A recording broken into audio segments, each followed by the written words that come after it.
അസ്സലാമു അലൈക്കും വറഹ്മത്തുള്ളാഹി തആല വബറകാതുഹു. ബുഷിയും ഹസ്ബൻഡും കാറിൽ യാത്ര ചെയ്യുകയാണ്. അതെ, അവരുടെ വീട്ടിലേക്ക്. എന്നാൽ ബുഷി കൂടെ ഉണ്ടായപ്പോൾ അൻഷിഫിന് വല്ലാത്തൊരു സന്തോഷം. കാര്യം മറ്റൊന്നുമല്ല, ഇന്ന് എൻ്റെ പ്രിയപ്പെട്ട പെണ്ണിന് നൈറ്റ് ഡ്യൂട്ടി ഇല്ലല്ലോ എന്നോർത്ത് വല്ലാത്ത സന്തോഷമായിരുന്നു അൻഷിഫിന്. അങ്ങനെ അതാ അവർ വീട്ടിലെത്തി. ഉമ്മ കാത്തു നിൽക്കുന്നുണ്ടായിരുന്നു. എന്നാൽ തൻ്റെ പ്രിയപ്പെട്ട മകനും മരുമകളും കൂടി വരുന്നത് കണ്ടപ്പോൾ ആ ഉമ്മയുടെ മനസ്സ് നിറഞ്ഞു. ഉമ്മ അവർക്ക് വേണ്ടി പലഹാരങ്ങളും ചായയും എല്ലാം ഉണ്ടാക്കി വെച്ചിരുന്നു. ഉമ്മ, അസ്സലാമു അലൈക്കും. ബുഷി അത് പറഞ്ഞു. അതെ, മോനും സലാം പറഞ്ഞ് അകത്തേക്ക് കയറി. മക്കളെ, വേഗം വരി, ഫ്രഷായി. ഉമ്മ ചായയും നല്ല ഉണ്ണിയപ്പൊക്കെ ഉണ്ടാക്കി വെച്ചിട്ടുണ്ട്, വേഗം വരിട്ടോ. ശരിക്കും ആ ഉമ്മയുടെ സ്നേഹം കണ്ടപ്പോൾ ബുഷിയുടെ മനസ്സും കണ്ണും നിറഞ്ഞു.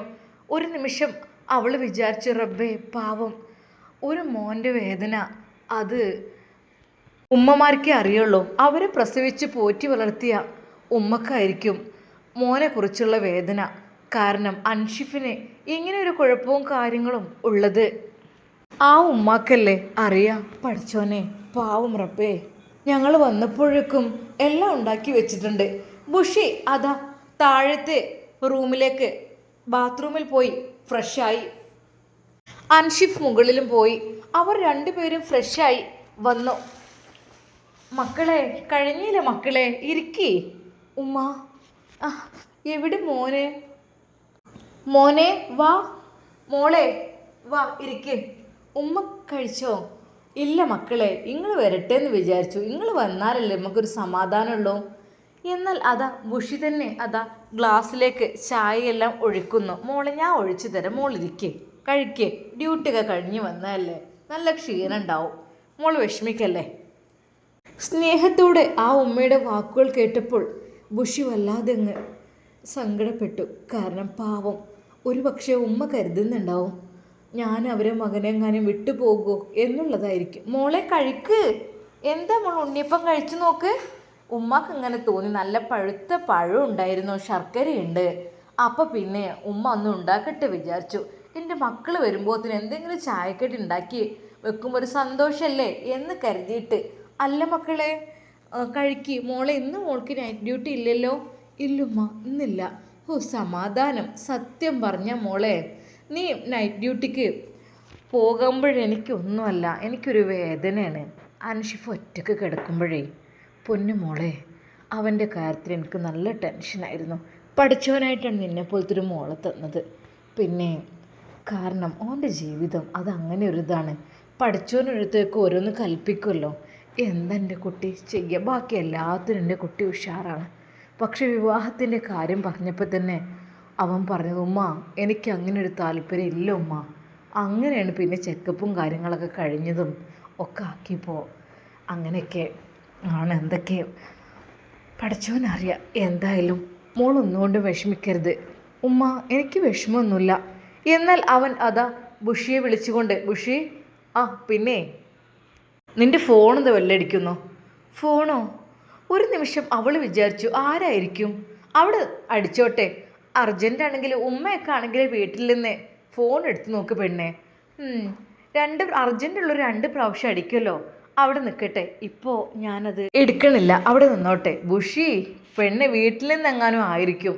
ഇക്ക, അതെ, വലിയ പ്രോബ്ലംസ് ഉണ്ടെങ്കിൽ 2 പ്രാവശ്യം വിളിക്കുന്നു ഞാൻ പറഞ്ഞല്ലോ. പിന്നെ എൻ്റെ വീട്ടിൽ നിന്നാണെങ്കിൽ ഇക്കാൻ്റെ ഫോൺ ഇവിടെ ഉണ്ടല്ലോ, അത്യാവശ്യം അർജൻറ്റ് ആണെങ്കിൽ അതിലേക്കും വിളിക്കാം.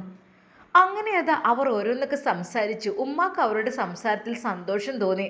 അവർ രണ്ടുപേരും നല്ല സ്നേഹത്തോടു കൂടി സന്തോഷത്തോടു കൂടി നിൽക്കുന്നത് കാണുമ്പോൾ ഉമ്മയുടെ മനസ്സിൽ വല്ലാത്തൊരു സന്തോഷമാണ്. പഠിച്ചോനെ, എന്നും ഈ ബന്ധം നിലനിർത്തി കൊടുക്കണേ റബ്ബേ. നീ വിചാരിച്ചാൽ ഇപ്പോൾ എത്ര എളുപ്പമുണ്ടാവും കാര്യങ്ങളൊക്കെ.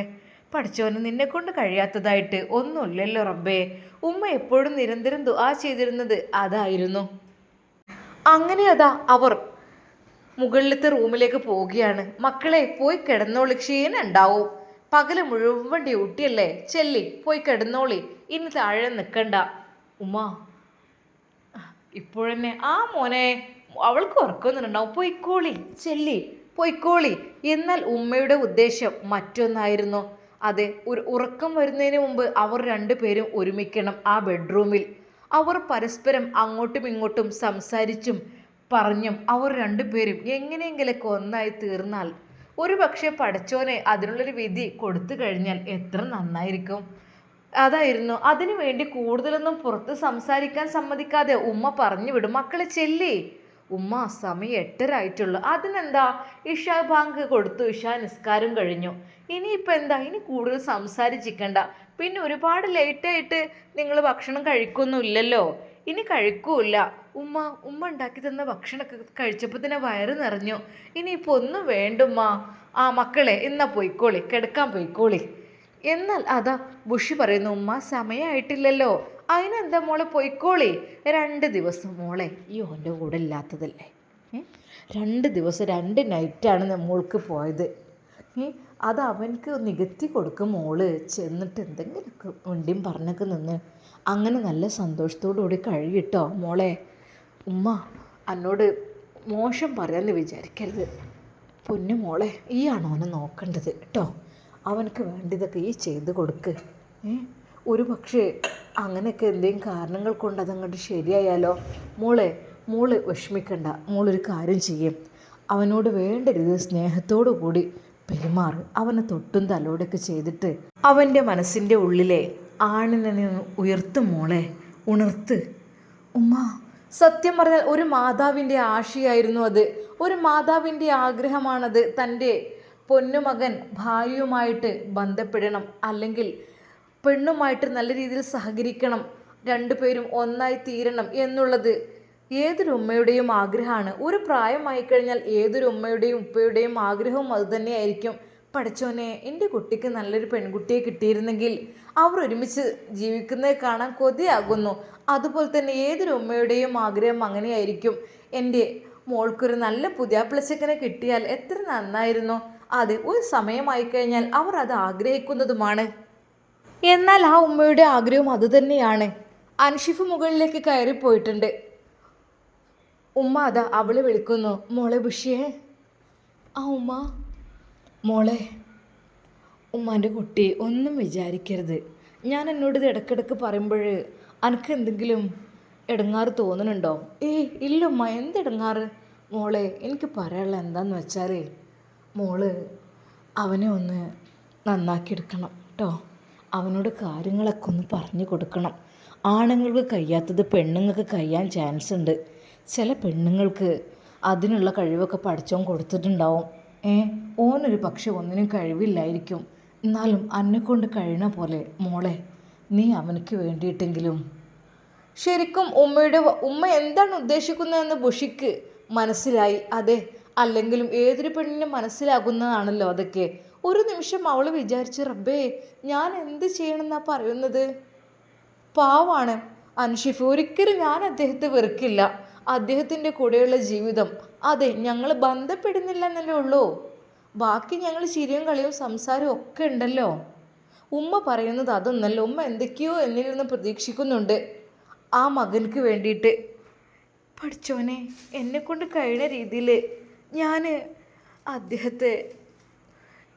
ശരിക്കും ബുഷിക്ക് വല്ലാത്ത സങ്കടമായി. ഉമ്മക്ക് പോയി കിടന്നോളൂ, ഞാൻ കിടക്കാം മോളെ. ഞാൻ പറഞ്ഞതേ പോലെ കേട്ടോ. ഉമ്മങ്ങൾ വിഷമിക്കില്ലേ ഉമ്മ.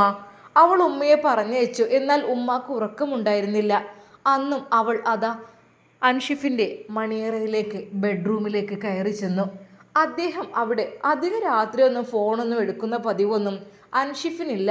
ഭാര്യയെ കാത്തിരിക്കും, കുറച്ചൊക്കെ സംസാരിക്കും കാര്യങ്ങളൊക്കെ, പിന്നെ കിടന്നുറങ്ങും. അല്ലാതെ ബെഡിലെത്തിയാൽ ഫോണിൽ മാത്രം നോക്കിയിരിക്കുക, അങ്ങനെയുള്ള കാട്ടിക്കൂട്ടിലൊന്നും ഇല്ല. എന്നാൽ അന്നും അൻഷിഫ് അവളെ കാത്തിരിക്കുന്നുണ്ടായിരുന്നു. ബുഷി. അവൾ കടന്നു വന്ന് റൂമിലേക്ക്. ഇക്ക, എന്താ കാത്തിരിക്കുകയാണോ? അതേടി, നീ വന്ന് നിൻ്റെ കൂടെ കുറച്ച് സംസാരിച്ചിട്ട് കിടക്കുമ്പോഴേ അതിന് വല്ലാത്തൊരു റാഹത്താണ്. പിന്നെ ഉമ്മ എന്താ പറഞ്ഞത് നിന്നോട്? ശരിക്കും അത് കേട്ടപ്പോൾ അവൾ ഒരു നിമിഷം ഞെട്ടിപ്പോയി. ഉമ്മയോ? അത് ഉമ്മ പറഞ്ഞത് എന്താ? എന്നോട് പറഞ്ഞോ? എന്നാൽ അത് പറഞ്ഞാൽ അൻഷിഫ് വിഷമിക്കും എന്ന് കരുതിയിട്ട് അവനോട് അവൾ അത് തുറന്ന് പറഞ്ഞില്ല. അതെ, അൻഷിഫ് നീയും നല്ല രീതിയിൽ കഴിയണം എന്നാ പറഞ്ഞത്. ഓ, എന്നാൽ അത് കേട്ടപ്പോൾ അവൻ്റെ മുഖം വല്ലാതെയായി. ബുഷി, നിനക്ക് എന്നെ വെറുത്തോടി? ഇക്ക എന്തൊക്കെയാ പറയുന്നത്? എൻ്റെ പൊന്നിക്ക, വേണ്ടാത്തതിനെ കുറിച്ചൊന്നും ചിന്തിക്കണ്ട. എനിക്ക് നിങ്ങളെ വെറുത്തിട്ടൊന്നുമില്ല. ആര് പറഞ്ഞു? അല്ല, എനിക്ക് തോന്നൽ തുടങ്ങി പെണ്ണെ, നീ എന്നിൽ നിന്ന് ഒരുപാട് അകന്നു പോയോ എന്നൊക്കെ. അതെ, 2 ദിവസമായിട്ട് നീ എൻ്റെ കൂടെ ഇല്ല. എനിക്ക് വല്ലാത്ത ടെൻഷനായിരുന്നു. പക്ഷേ ഇന്ന് എനിക്ക് സന്തോഷമുണ്ട്, ഹാപ്പിയാണ് ഞാൻ. ബുഷി, ഞാൻ നിനക്കൊരു ഭാരമാകുമ്പോൾ നീ എന്നോട് പറയണം കേട്ടോ. ഇക്ക, നിങ്ങൾ എന്തൊക്കെയാ പറയുന്നത്? അതായത് ഞാൻ ചെയ്തത് തികച്ചും തെറ്റാണ്. ഞാൻ ഒരിക്കലും വിവാഹം കഴിക്കാൻ പാടില്ലായിരുന്നു. എനിക്ക് എൻ്റെ ഡ്യൂട്ടിയും കാര്യങ്ങളും ഇതൊക്കെ ആയിട്ട് അങ്ങനെ അങ്ങ് ജീവിച്ച് മരിച്ചാൽ മതിയായിരുന്നു. ഒരു പെണ്ണിനെ ഞാൻ ഒരിക്കലും കഷ്ടപ്പെടുത്താൻ പാടില്ലായിരുന്നു. എൻ്റെ ഇക്ക, നിങ്ങൾ വേണ്ടാത്തതിനെ കുറിച്ചൊന്നും ചിന്തിക്കല്ലേ. പിന്നെ അങ്ങനെ ആര് പറഞ്ഞു? അതെ, പല രീതിയിലുമുണ്ട്. ചില ആളുകളുടെ ഭാര്യമാർ പെട്ടെന്ന് മരിച്ചു പോവും, ചിലപ്പോൾ ഭർത്താക്കന്മാർ മരണപ്പെട്ടു പോകും. എന്നാലും ചില ആളുകൾ ജീവിക്കും അവർക്ക് വേണ്ടിയിട്ട്. അവർ അവരുടെ ശരീരത്തിൻ്റെ സുഖമോ അവരുടെ സന്തോഷമോ കണ്ടെത്താതെ അവരുടെ ഭർത്താവിന് വേണ്ടി ജീവിക്കും. അങ്ങനെ എത്രയെത്ര ആളുകളുണ്ട്. ഇക്ക എന്താ വിചാരിച്ചത്? ഒന്നും അതിനെക്കുറിച്ച് ചിന്തിക്കേണ്ട. എന്നാൽ പെട്ടെന്ന് അതാ ബുഷിയുടെ ഫോൺ ബെല്ലടിക്കുന്നു. ഫോൺ എടുക്ക് പെണ്ണേ. നേരത്തെയും വിളിച്ചു, നീ തിരിച്ചു വിളിച്ചോ? ഇല്ല. അതെ, ആ ഫോണിൽ കണ്ടത് മറ്റൊന്നുമായിരുന്നല്ല, ഡോക്ടർ സിനാൻ എന്നുള്ള നമ്പറായിരുന്നു അതിൽ കണ്ടത്. ഒരു നിമിഷം അവളുടെ കൈകാലുകൾ കുഴയുന്ന പോലെ തോന്നി, അവളുടെ കണ്ണിൽ ഇരുട്ടടക്കുന്ന പോലെ തോന്നി. ബുഷി, ഫോൺ എടുക്കുവണ്ണേ. ആ, ഫോൺ കട്ടായി. എന്താ നീ എടുക്കാത്തത്? എന്നാൽ അവളുടെ മനസ്സിൽ ആശങ്കയായിരുന്നു. കാര്യം മറ്റൊന്നുമല്ല, ഒരു പക്ഷേ സിനാനെങ്ങാനും വിളിച്ചു കഴിഞ്ഞാൽ, ഞാൻ അദ്ദേഹത്തിൻ്റെ മുമ്പിൽ നിന്ന് ഫോൺ എടുത്തു കഴിഞ്ഞാൽ, സംസാരിച്ചാൽ എത്ര വിഷമമുണ്ടാവും. എന്നാൽ ഇപ്പോൾ വിളിക്കുന്നത് മറ്റാരുമല്ല, ഡോക്ടർ സിനാൻ തന്നെയാണ്. അവളാകെ പരിഭ്രമിച്ചു. ഫോൺ എടുത്തു പെണ്ണേ, എന്തിനാ നീ ഇങ്ങനെ ഫോൺ എടുക്കാതിരിക്കുന്നത്? ഫോൺ എടുക്ക്.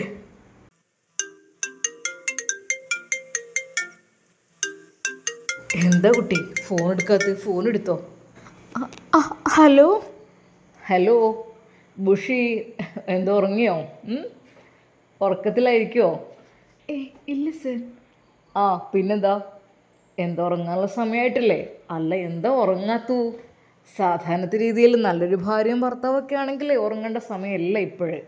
10-11 മണി എന്നൊക്കെ പറഞ്ഞാൽ അവരുടെ ടൈമാണ്. പക്ഷെ നിങ്ങൾക്ക് എന്ത് ഈ സമയത്ത്? എന്ത് കാര്യം പറടി. ശരിക്കും അതാ അയാളുടെ ആ ഒരു സംസാരം കേട്ടപ്പോൾ അവൾക്ക് വല്ലാത്തൊരു വിഷമമായി. അവൾ ദയനീയമായി അതാ ഭർത്താവിനെ നോക്കി. പക്ഷേ അയാൾ ഒന്നും മിണ്ടിയില്ല. അയാൾ അവളുടെ മുഖത്തേക്ക് ഒന്ന് നോക്കി എന്നല്ലാതെ കാര്യമായിട്ടൊന്നും പറഞ്ഞില്ല. എന്നാൽ ബുഷിക്ക് അത് വല്ലാത്തൊരു സങ്കടമായി. സാറെന്തിനാ ഇപ്പോൾ വിളിച്ചത്? നിൻ്റെ കാര്യം അറിയാനേ. ഈ ടൈം ആകുമ്പോഴേക്കേ എനിക്ക് നിന്നെ വല്ലാതെ മിസ് ചെയ്യുന്നു. പിന്നെ 2 ദിവസം നൈറ്റിൽ നീ ഉണ്ടായിട്ട് എനിക്കൊത്തിരി സന്തോഷമായിരുന്നു. പിന്നെ എന്താ ഇപ്പോൾ ചെയ്യുന്നത്? വെറുതെ ഇരിക്കണോ? എന്നാൽ അവൾക്ക് എന്ത് പറയണമെന്നായിപ്പോയി. അദ്ദേഹം വിളിക്കാൻ തുടങ്ങിയിട്ടുണ്ടോ? എന്നാൽ സിനാൻ ഒരു നിമിഷം, എവിടെ ആ കഴിവ് കെട്ടവനടെ? എന്നാൽ അവൾക്കത് കേട്ടപ്പോൾ വല്ലാത്ത വിഷമായി. അതെ, പ്ലീസ്.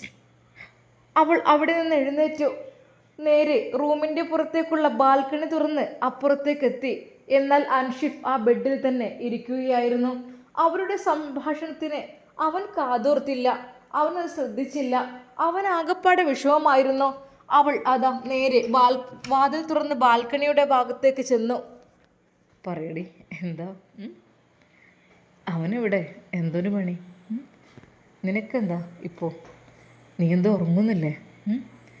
എന്താ നൈറ്റ് നാളെ എടുത്താൽ വരുമോ? എന്നാൽ അവൾക്ക് എന്ത് പറയണമെന്നായിപ്പോയി. എന്നാൽ അവൾ പറഞ്ഞു, സർ, നിങ്ങളുടെ ഡോക്ടറാണ്, ഞാൻ നഴ്സാണ്. എന്നോട് ഇത്രയധികം കാര്യങ്ങളൊന്നും നിങ്ങൾ സംസാരിക്കുന്നത് എനിക്ക് താല്പര്യമില്ല. ബുഷി, കളിക്കല്ലടി. അതെ, പ്ലീസ്. എൻ്റെ ഭർത്താവ് ആ റൂമിലുണ്ട്. അദ്ദേഹത്തിന് ഇതൊക്കെ കേൾക്കുമ്പോഴെത്ര വിഷമമുണ്ടാവും എന്ന് ആലോചിച്ച് നോക്കിക്കൂടെ നിങ്ങൾക്ക്? നീ നല്ല വിരുദ്ധത്തിയാണല്ലോ. സർ, എന്നെ ബുദ്ധിമുട്ടിക്കരുത് നിങ്ങൾ. ഒരിക്കലും ഞങ്ങൾ എങ്ങനെ ജീവിച്ച് പോയിക്കോളാം. എങ്ങനെ ജീവിച്ച് പോകാൻ? എങ്ങനെ? അതിലുള്ള ഉത്തരം കൂടി താടി. പിന്നെ ഒരാളെ രക്ഷപ്പെടുത്തുക എന്നുള്ള ഡ്യൂട്ടി ഞാൻ ചെയ്യുന്നുള്ളൂ. ഒരാളെയും കഷ്ടപ്പെടുത്താൻ പാടില്ല. അല്ലെങ്കിലും ഒരാളെ രക്ഷപ്പെടുത്തിയിട്ട് എനിക്ക് വല്ല കാര്യം കിട്ടണമെങ്കിലും ഓക്കെ, ഞാൻ നിന്നെ രക്ഷപ്പെടുത്തും. അല്ലാതെ പിന്നെ ഒരിക്കൽ പോലും നീ ഇങ്ങനെ ജീവിക്കേണ്ടവളല്ല. വികാര വിചാരങ്ങളുള്ളൊരു പെണ്ണാണ് നീ. നിനക്ക് പ്രത്യുൽപാദന ശേഷിയുണ്ട്, മക്കളുണ്ടാകും. അതുകൊണ്ട് തന്നെ അവൻ്റെ കൂടെ ജീവിച്ചിട്ട് എന്ത് തേങ്ങാക്കൊല കിട്ടാനാണ് നിനക്ക്? വല്ല സുഖമെങ്കിലും നിനക്ക് കിട്ടുന്നുണ്ടോ? എന്തെങ്കിലും ഉണ്ടോ? ഒന്ന് ആലോചിച്ച് നോക്ക്. ഒരുപാട് ക്യാഷുണ്ട്, വലിയ വീടുണ്ട്, പറമ്പുണ്ട്, വലിയ കാറുണ്ട്, സർജനാണ്, എല്ലാ ഗുണങ്ങളും ഒത്തിണങ്ങിയതാണ്. പക്ഷേ ഏതൊരു പെണ്ണും ആഗ്രഹിക്കുന്നത് ഒരു കാര്യമുണ്ട്. എല്ലാ പെണ്ണിനും ഇഷ്ടം പണമായിരിക്കില്ല, വലിയ വീടായിരിക്കില്ല. പക്ഷേ അവരുടെ ശാരീരികമായ ആവശ്യം കുറച്ചുണ്ടാകും. അതുകൂടി നിറവേറ്റിയാൽ മാത്രമേ ഒരു പെണ്ണിൻ്റെ ജീവിതവും ആണിൻ്റെ ജീവിതവും സംതൃപ്തിയിലാവുകയുള്ളൂ. നിനക്കെല്ലാം ഉണ്ട്. അൻഷിഫ് വലിയ സർജനാണ്, എത്രയോ സാലറി വാങ്ങുന്നു, വലിയ വീട്, നിൻ്റെ കൊട്ടാരം പോലത്തെ വീട്, ആ വലിയ മതിലുകൾ, അതൊക്കെ കാണുമ്പോൾ തന്നെ എല്ലാവർക്കും ഒത്തിരി അസൂയ ഉണ്ടാവും നിന്നോട്. കാരണം അത് അൻഷിഫിൻ്റെ ഭാര്യയായിട്ട് അവൾ കടന്നു വന്നിരിക്കുന്നു. അത് നിൻ്റെ സാമ്പത്തിക ശേഷി വെച്ച് നോക്കുകയാണെങ്കിൽ കുറച്ച് മോശമാണല്ലോ. അപ്പോൾ എനിക്ക് പറയാനുള്ളത് മറ്റൊന്നുമല്ല, എല്ലാവരും അസൂയപ്പെട്ടുകൊണ്ടിരിക്കും. അങ്ങനെ നോക്കുകയാണ് നിൻ്റെ ജീവിതത്തെക്കുറിച്ച്. അപ്പം എനിക്ക് എന്താ പറയാനുള്ള വെച്ചാൽ, എന്തുണ്ടായിട്ടും എന്താ, നിനക്ക് മനസ്സിന് സന്തോഷമുണ്ടോ? Yes or no? ഞാൻ നിൻ്റെ ഡോക്ടറാണ്. സർ, നിങ്ങൾ ഈ സമയത്ത് ഇപ്പോൾ വിളിച്ച് ബുദ്ധിമുട്ടിക്കുന്നത് ശരിയല്ല. എൻ്റെ ഭർത്താവ് ഇവിടെ കാത്തിരിക്കുന്നുണ്ട്. എന്തിന്? എൻ്റെ ഭർത്താവ് എന്നെ കാത്തിരിക്കുന്നുണ്ട്. ഓഹോ, കാത്തിരിക്കുന്നുണ്ടോ? ഉറങ്ങാനായിരിക്കും അല്ലേ? ഉറങ്ങിക്കോ പോയിട്ട്, ഞാൻ ഒരിക്കലും ബുദ്ധിമുട്ടിക്കുന്നില്ല. പക്ഷേ ബുഷി, എനിക്ക് ചിലതുണ്ട്. നിന്നെ എനിക്ക് വേണം. സർ, നിങ്ങൾ എന്തേ അനാവശ്യം പറയുമെന്ന് വിളിച്ചിട്ട്? ഞാൻ അൻഷിഫിനോട് പറയൂട്ടോ ഇതൊക്കെ. ഞാനെല്ലാം തുറന്നു പറയും. ദയവായി നിങ്ങൾ, ഞാൻ കണ്ടില്ല കേട്ടില്ല നടിക്കുകയാണ്. ആദ്യമൊക്കെ സാറിൻ്റെ സ്വഭാവം അങ്ങനെയാണെന്ന് കരുതി എല്ലാവരോടും. പക്ഷേ ഇപ്പോൾ എനിക്ക് മനസ്സിലായി എന്നോട് മാത്രമാണിതെന്ന്. ആര് പറഞ്ഞു എന്നോട് മാത്രമാണെന്ന്? എനിക്ക് എൻ്റെ കണ്ണിൽ ഭംഗി തോന്നുന്നതെല്ലാം എനിക്ക് സ്വന്തമാക്കണം എന്നുള്ളൊരു രീതി എനിക്കുണ്ട്. ഓക്കെ, അതെ, എനിക്ക് സ്വന്തമാക്കണം. ഞാൻ ആഗ്രഹിച്ചത് സ്വന്തമാക്കണം. സർ, നിങ്ങൾ ചെയ്യുന്നത് തികച്ചും തെറ്റാണ്. താങ്കൾക്ക് ഭാര്യയും ഒരു കുഞ്ഞുമില്ലേ? ബെസ്റ്റ്. ഭാര്യയും കുഞ്ഞും അവിടെ നാട്ടിലുണ്ടെന്ന് കരുതിയിട്ട് എനിക്കെന്താ എൻ്റെ ഇഷ്ടങ്ങളും നടത്തിക്കൂടെ? സർ, നിങ്ങൾ ആവശ്യമില്ലാത്ത കാര്യങ്ങളിൽ ഇടപെടുന്നു. ദയവായി നിങ്ങളോട് സംസാരിക്കാൻ എനിക്ക് താല്പര്യമില്ല. ആഹാ, നീ അങ്ങനെ അങ്ങ് തെറ്റാൻ വരട്ടെ. അതെ, താല്പര്യം സംസാരിക്കാൻ എന്നോടില്ല, മറ്റവനോടുണ്ടല്ലോ, നിൻ്റെ മറ്റവനോട്. സർ, നിങ്ങൾ അനാവശ്യം പറയരുത്. ഷാമിൽ എന്ന പേരിൽ ഒരുത്തനുണ്ടല്ലോ നിൻ്റെ പഴയ കാമുകൻ. നീയും അവനുമുള്ള കുറച്ച് ഫോട്ടോസും കാര്യങ്ങളൊക്കെ എൻ്റെ കയ്യിലുണ്ട്. ശരിക്കും? അതാ അവൾ ഞെട്ടി. സർ, നിങ്ങൾ എന്തേ പറയുന്നത്? ഞങ്ങൾ തെറ്റായ രീതിയിലൊന്നും ഇതുവരെ. തെറ്റായ രീതിയിലാക്കാനാണോ പണി? നിങ്ങൾ രണ്ടുപേരും ഒരുമിച്ചിരുന്ന് ജസ്റ്റ് ഞാൻ ഒരു ഫോട്ടോ വേണമെങ്കിൽ വിട്ടുതരാം. എല്ലാം ഉണ്ട് മോളെ ഇതിൽ, എൻ്റെ കയ്യിലുണ്ട്. ദാ ഇതിൽ സൂക്ഷിച്ചിട്ടുണ്ട്. ആവശ്യം വരുമ്പോൾ ഞാനത് പുറത്തെടുക്കും. സർ, നിങ്ങൾ ചതിക്കാൻ പാടില്ല. നിങ്ങൾ ഹോസ്പിറ്റലിലെ വലിയ ഡോക്ടറാണ്, MD ആണ്, ഒക്കെയാണ്. പക്ഷേ നിങ്ങളുടെ ഞാൻ ഹോസ്പിറ്റലിലെ എല്ലാമാണ്, MD ആണ്, ഡോക്ടറാണ്, അതാണ് ഇതാണ് എന്നൊക്കെ പറഞ്ഞ് എന്താ ഭീഷണിപ്പെടുത്തുകയാണോ? നിങ്ങൾ ഇത്രയ്ക്ക് മോശമായി ഒരു സിസ്റ്ററോട് പറയാൻ പാടില്ല. അതെനിക്ക് ഇഷ്ടമില്ല. ഓഹോ, മോളെ, ഞാൻ നേരെ നിന്നെ വിളിക്കുന്നു. അവൻ്റെ ജീവിതത്തിലേക്ക് നീ കടന്നു ചെന്നിട്ട് ഒരു കാര്യമില്ല, നിനക്ക് ഒരു ചുക്കും കിട്ടാൻ പോണില്ല. പകരം എൻ്റെ ജീവിതത്തിലേക്ക് വരണമെന്ന് ഞാൻ പറയുന്നില്ല. പക്ഷേ എൻ്റെ ആഗ്രഹങ്ങൾ തീർക്കുവാൻ നീ ഒരൊറ്റൊരുത്തി മതി. നിൻ്റെ ഒരു യെസ് മാത്രം മതി എനിക്ക്. സാർ എന്താ ഉദ്ദേശിക്കുന്നത്? ഞാൻ ഉദ്ദേശിക്കുന്നത് നിനക്ക് പറഞ്ഞു തരേണ്ട ആവശ്യമില്ലല്ലോ. നിനക്ക് ഇതുവരെ കിട്ടാത്തതും ഞാൻ കിട്ടുവാൻ ആഗ്രഹിച്ചതും. സർ, നിങ്ങൾ അനാവശ്യമായിട്ട് എന്തെങ്കിലും പറയുകയാണെങ്കിൽ അതെ, ഞാൻ ഞാൻ എല്ലാം പറയൂട്ടോ. ഞാൻ നിങ്ങൾക്കൊന്നും വേണ്ട, അല്ലെങ്കിൽ എൻ്റെ അൻഷിഫ് വിഷമിക്കരുതെന്ന് കരുതി എല്ലാം ഞാൻ മറച്ചു വെക്കുകയായിരുന്നു. പറയടി, പോയി പറ. പോയി പറഞ്ഞിട്ട് വേണം നിന്നെയും നിൻ്റെ ഷാമിലിൻ്റെയും ആ ഒരു ഫോട്ടോ അങ്ങ് പബ്ലിഷ് ചെയ്യാൻ. പോയി പറയടി, വേഗം പറ. എന്നാൽ അതെ, പകല് കാണുന്ന ഡോക്ടറല്ല, രാത്രിയാകുമ്പോൾ അയാളുടെ സ്വഭാവം മാറുന്നു. അത് അവൾ ശ്രദ്ധിച്ചു. സാറെന്താ ശരിക്കുള്ള ബുദ്ധി കൊണ്ടല്ലേ ഈ പറയുന്നത്? വല്ല മയക്കുമരുന്നും? ആഹാ, നീ എന്നെ മയക്കുമരുന്നിന് അടിമയാക്കിയോ? പറ, എന്താ എൻ്റെ കൂടെ ജീവിക്കാൻ നിനക്ക് താല്പര്യമുണ്ടോ ഇല്ലേ? അത് പറ. സർ, എനിക്ക് താല്പര്യമില്ല. എനിക്ക് എൻ്റെ ഭർത്താവിൻ്റെ കൂടെ മാത്രം ജീവിച്ചാൽ മതി. മോളെ, ദാ ഒരു ഫോട്ടോ ഞാൻ ഇപ്പോൾ തന്നെ സെൻഡ് ചെയ്തുതരാം. അത് മോഡിഫൈ ചെയ്ത് എന്തോ ആക്കിയെടുക്കാൻ കഴിയൂട്ടോ. അപ്പോൾ തന്നെ അത് അവളുടെ വാട്സപ്പിലേക്ക് ആ ഒരു ഫോട്ടോ വരുന്നു. ഒരു നിമിഷം അവൾ ഞെട്ടിപ്പോയി. റബ്ബേ, ക്യാൻറ്റീനിൽ ഞാനും ഷാമിലും സംസാരിച്ചു കൊണ്ട് ചായ കുടിക്കുന്ന ഒരു ഫോട്ടോയാണത്. സർ, ഇതെങ്ങനെ നിങ്ങൾക്ക് അത് കിട്ടാനാണോ പണി? അല്ല, ഇതിപ്പോൾ എന്താ, ഞങ്ങൾ ചായ കുടിക്കുന്ന ഇത്ര വലിയ തെറ്റുള്ള കാര്യമൊന്നുമല്ല. പക്ഷേ തെറ്റായ കാര്യങ്ങളിലേക്ക് പോകാനുള്ള ചാൻസ് ഉണ്ടല്ലോ, അതൊക്കെ ഇവിടെ ഉണ്ട് മോളെ. പിന്നെ ഒരു കാര്യം ഞാൻ പറഞ്ഞുതരാം. അഥവാ എന്നെക്കുറിച്ച് ഞാൻ പറയുന്നതും ചെയ്യുന്നതും നിൻ്റെ അൻഷിഫിനോടെങ്ങാനും പറഞ്ഞു കഴിഞ്ഞാലുണ്ടല്ലോ, നിമിഷങ്ങൾക്കങ്ങ് ഫോട്ടോയുടെ ഡ്രസ്സ് അങ്ങ് മാറ്റും ഞാൻ. അതെ, എന്തും ചെയ്യാനിപ്പോൾ ഇത് AI യുഗമാണ്. ഒന്നും ചെയ്യാൻ ഒരു റിസ്ക്കും ഇല്ല ഒരാൾക്കും. എല്ലാവർക്കും എന്തും ചെയ്യാം. നിൻ്റെ ഭർത്താവിൻ്റെ വാട്സപ്പിലേക്ക് ആ ഒരു ഫോട്ടോ, അല്ലെങ്കിൽ സമൂഹ മാധ്യമങ്ങളിൽ, അല്ലെങ്കിൽ സോഷ്യൽ മീഡിയയിൽ. സാർ, നിങ്ങൾ എന്താണ് ഈ പറയുന്നത്? അത് ഇതെന്തും മാറ്റി ചെയ്തിട്ടെന്തും ചെയ്യാലോ. അതിനിടയിൽ ഇങ്ങനെയും ഒരു അടിക്കുറിപ്പ്. ഹോസ്പിറ്റലിലെ ഏറ്റവും മികച്ച നഴ്സും അവൻ്റെ കാമുകനും കൂടി ഒത്തുകൂടിയപ്പോൾ എന്ന് പറഞ്ഞൊരു പോസ്റ്റർ. സർ, അവളുടെ ഹൃദയം വല്ലാതെ ഇടിച്ചു. കണ്ണുകൾ അവളുടേത് നിറഞ്ഞൊഴുകി. അവളാകെ വിഷമിച്ചു. റബ്ബേ, ഇത്രക്കും ദുഷ്ടനായ ഒരാളുടെ അടുത്താണ് ഞാൻ വന്ന് പെട്ടത് എന്നാലോചിച്ചു. അവൾ വിതുമ്പിക്കരഞ്ഞു. എന്നാൽ അതാ തൊട്ടുപിറകിൽ അൻഷിഫ്. ബുഷി, ഇക്ക. എന്തു പറ്റി മോളെ? ഒന്നുമില്ലക്ക. എന്താ വണ്ണേ? എന്നാൽ അവൾ ഭയന്നു. ഒരു പക്ഷേ എല്ലാം ഭർത്താവിനോട് തുറന്നു പറയണം, ഒന്നുള്ളു തുറക്കണമെന്ന് വിചാരിച്ചതായിരുന്നു. പക്ഷേ എന്ത് ചെയ്യാൻ, അതൊന്നും പറയാൻ കഴിയില്ല. എൻ്റെ ഫോട്ടോയും അവൻ്റെ ഫോട്ടോയും കൂടെ എന്തൊക്കെ ചെയ്തിട്ട് സോഷ്യൽ മീഡിയയിലിടും, ഭർത്താവിന് അയച്ചു കൊടുക്കുമെന്ന് പറഞ്ഞാൽ പിന്നെ എങ്ങനെ ജീവിക്കും? എനിക്കറിയുന്നില്ല. ആകെ മാനം പോകൂലേ? ഒരിക്കലും അങ്ങനത്തെ തെറ്റ് ഞാൻ ചെയ്തിട്ടില്ല. മോളെ, ഇങ്ങോട്ട് വന്നേ. നീ എന്താണ് നീ പ്രശ്നം എന്താ? ഒന്നുമില്ലക്ക. എന്നാൽ അവളെ സ്നേഹത്തോടെ അവനതാ പിടിച്ച് തൻ്റെ റൂമിലേക്ക് കൊണ്ടുപോകുന്നു. അവളുടെ മുടിയിഴകളിൽ തലോടിക്കൊണ്ട് അവളുടെ നെറുകിലൊരു ചുംബനം അർപ്പിച്ചുകൊണ്ട് അവൻ പറയുന്നു, മോള് മനസ്സിലെന്തുണ്ടെങ്കിലും അങ്ങ് കളഞ്ഞേക്ക് കേട്ടോ. പഠിച്ചുകൊണ്ടല്ലോ നമ്മളുടെ കൂടെ. സ്നേഹത്തോടെ അൻഷിഫ് അവളെ തഴുകി തലോടിക്കൊണ്ടിരുന്നു. പാവം. എന്നാൽ അവൾ വിതുമ്പിക്കരയുകയായിരുന്നു.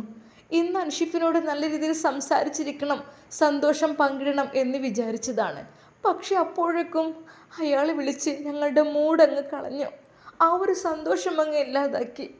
അതെ പഠിച്ചോനെ, റബ്ബേ, അങ്ങനെ എങ്ങാനും ഫോട്ടോ വന്നു കഴിഞ്ഞാൽ എന്ത് ചെയ്യും ഞാൻ? ആകെപ്പാടെ മാനക്കേടിലാവൂലേ റബ്ബേ.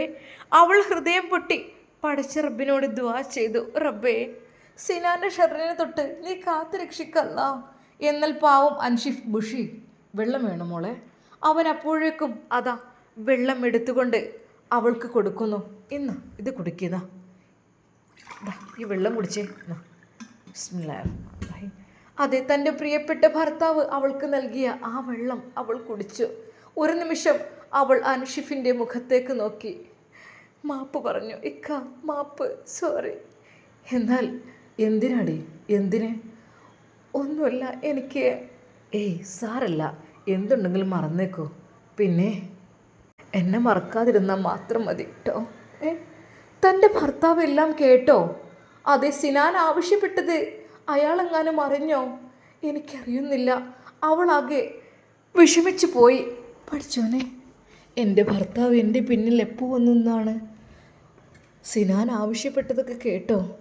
അതെ, എൻ്റെ ഭർത്താവിന് തരാൻ കഴിയാത്തത് അവനക്ക് തരാൻ കഴിയും. അതുകൊണ്ട് നീ എൻ്റെ കൂടെ, അങ്ങനെയൊക്കെയാണ് പറഞ്ഞത്. പഠിച്ചവനത് കേട്ടോ? അവളാകെ വിഷമത്തിലായി. എന്നാൽ അപ്പോഴും അൻഷിഫിൻ്റെ ആ ഒരു വാക്ക്, ബുഷി മോൾ വിഷമിക്കണ്ട, ഉറങ്ങിക്കോളൂ കേട്ടോ, നല്ലത് മാത്രം ചിന്തിച്ച്. അതെ, തൻ്റെ ഭർത്താവ് എല്ലാം കേട്ട് കഴിഞ്ഞിട്ടുണ്ട്. അദ്ദേഹം എന്നെ ആശ്വസിപ്പിക്കുവാൻ വേണ്ടിയിട്ടായിരിക്കും അങ്ങനെ പറയുന്നത്. അവൾക്ക് വല്ലാത്ത വിഷമമായി. അവൾ വിതുമ്പിക്കരഞ്ഞു. എന്നാൽ പാവം അൻഷിഫ് അവളുടെ മുടിയിഴകളിലൂടെ തലോടിക്കൊണ്ട് പറഞ്ഞു, മോളെ കരയണ്ട, വിഷമിക്കണ്ട, നല്ല റിലാക്സായിട്ട് ഉറങ്ങിക്കോ കേട്ടോ, ഇൻഷാ അല്ലാ. സ്നേഹത്തോടെ ആ ഭർത്താവ് അതാ അവളെ തഴുകി തലോടിക്കൊടുത്തു. എന്നാൽ അവളുടെ കണ്ണുകൾ നിറഞ്ഞു. ഒരിക്കൽ പോലും എൻ്റെ ഭർത്താവിനെ ചതിക്കാൻ ഞാൻ തയ്യാറല്ല. അതിപ്പോൾ ഡോക്ടറല്ല, ഡോക്ടറിൻ്റെ ഡോക്ടറായാലും ശരി, എത്ര പണക്കാരനായാലും ശരി, അത് ബുഷിക്ക് ശീലമില്ല. അതെ, എനിക്ക് വിവാഹം കഴിക്കാൻ ആഗ്രഹം ഷാമിലിനെ ആയിരുന്നു. പക്ഷെ പിന്നീട് ഷാമിലിൻ്റെ ആ ഒരു വാക്കുകൾ തന്നെ കേട്ടപ്പോൾ പിന്നെ എൻ്റെ വീട്ടുകാരുടെ തീരുമാനം ഇതായിരുന്നു. പക്ഷേ എൻ്റെ ഭർത്താവ് എത്ര കഴിവ് കെട്ടവനാണെങ്കിലും ചതിക്കാൻ ബുഷി തയ്യാറല്ല. അവൾ അത് മനസ്സിൽ ഉറപ്പിച്ചു. ഇൻഷാ അല്ലാ, നമുക്കിതിൻ്റെ ബാക്കി ഭാഗം നാളെ കാണാം. അതുവരേക്കും എല്ലാവർക്കും അസ്സലാമു അലൈക്കും വറഹ്മത്തുള്ളാഹി തആല വബറകാതുഹു.